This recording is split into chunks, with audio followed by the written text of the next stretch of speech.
Dans l'édition du journal télévisé de 13h du 26 décembre 2022, sur TF1, Jacques Legros a été contraint de présenter des excuses aux téléspectateurs.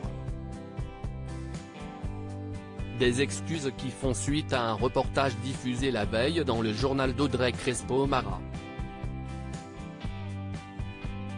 Dimanche 25 décembre, dans le JT de 13h présenté par Audrey Crespo-Mara, les téléspectateurs ont pu voir un reportage traitant de la vague de froid qui frappe les États-Unis en cette période de Noël.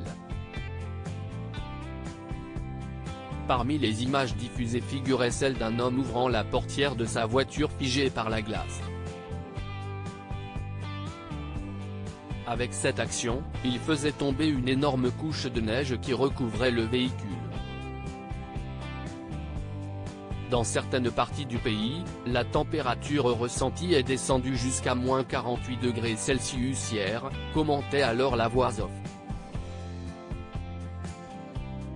Le problème, c'est que ces images, trouvées sur les réseaux sociaux, n'ont pas été filmées ces derniers jours.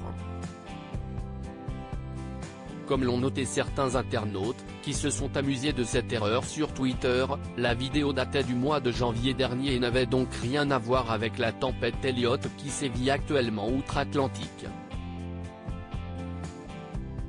Au lendemain de la diffusion du reportage, Jacques Legros, à la tête des JT de la semaine pendant les vacances, a donc tenu à présenter des excuses et à mettre les choses au clair.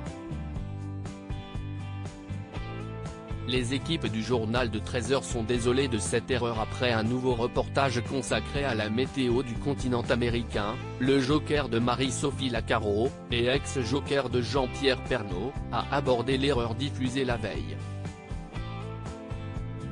Vous savez à quel point à TF1 nous tenons à vous apporter une information fiable, à commencer par rappeler celui qui se qualifie de papa poule, et qui est notamment père d'un fils de 17 ans diagnostiqué HPI.